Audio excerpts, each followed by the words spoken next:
ഗൾഫിലേക്ക് വീണ്ടും ഇറാന്റെ ആക്രമണം. UAE, സൗദി അറേബ്യ, ബഹ്റൈൻ എന്നിവിടങ്ങളിലേക്കാണ് ഇറാന്റെ ഡ്രോൺ മിസൈൽ ആക്രമണ ശ്രമങ്ങൾ ഉണ്ടായത്.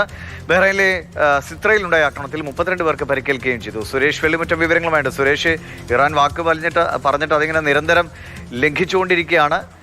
ഗൾഫ് രാജ്യങ്ങളുടെ പ്രതികരണം എന്താണ്? ഈ പ്രതിരോധം മാത്രമാണോ?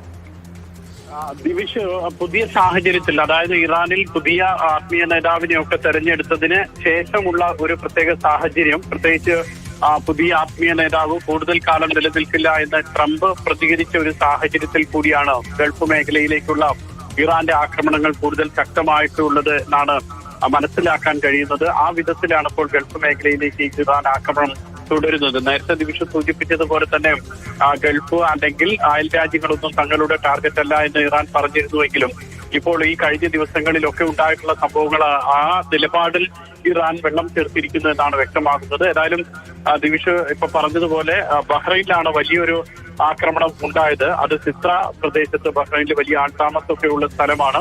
അവിടെ ഉണ്ടായ ആക്രമണത്തിൽ 32 പേർക്ക് പരിക്കേറ്റു. ഇതിൽ 4 പേരുടെ നില ഗുരുതരമാണ്. ഒരു സ്വകാര്യ സ്ഥാപനത്തിന്റെ റെസിഡൻഷ്യൽ മേഖലയിലേക്ക്, അവിടെയുള്ള തൊഴിലാളികളൊക്കെ താമസിക്കുന്ന മേഖലയിലേക്കാണ് ആക്രമണം നടത്തിയതെന്നാണ് മനസ്സിലാക്കുന്നത്. ശക്തമായിട്ടുള്ള ആക്രമണമായിരുന്നു. 32 പേർക്ക് പരിക്കേറ്റു.